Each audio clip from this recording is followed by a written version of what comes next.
Welcome back. Dealing with addiction is never easy, be it for yourself or a loved one, and the stigma around addiction can make it even harder to get help. With us today is Jeremy Klemanski, President and CEO of the Gateway Foundation, the country's largest nonprofit treatment provider specializing in substance use disorder treatment and co-occurring disorders. Welcome, Jeremy. Thank you for having me. Yes. So tell us, there's still this stigma around alcohol abuse and drug use, correct? Yeah, there really is. You know, there's just so much pressure in our community upon people because of misunderstanding about what substance use disorders are.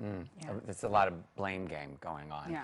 How does stigma affect the way people can recover and how they should recover? So what stigma does is it sometimes causes people to initially not ask for help or seek services.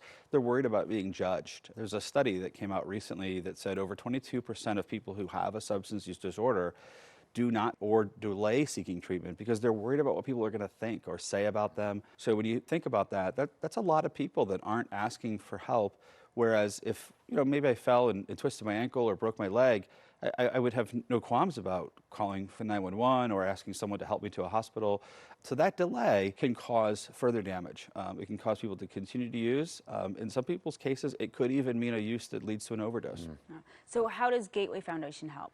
So one of the things we do is we like to educate people about what substance use disorders are, right? So when people reach out to us, it isn't just them, it's also their family and anybody that they want us to be in contact with. You know, we provide information to explain to them what a substance use disorder is and that it's like other medical conditions, that there are treatments, that people recover, and that it's a disorder within the brain, not unlike a lot of other disease states, and that we really shouldn't judge people for something that they aren't fully in control of. I'm sure there's not a person watching who doesn't know someone who's affected by this. So thank you for what you're doing. Thank you. Yeah, and thank you for giving a resource for help. And if you need help, you can go to gatewayfoundation.org. We'll be right back.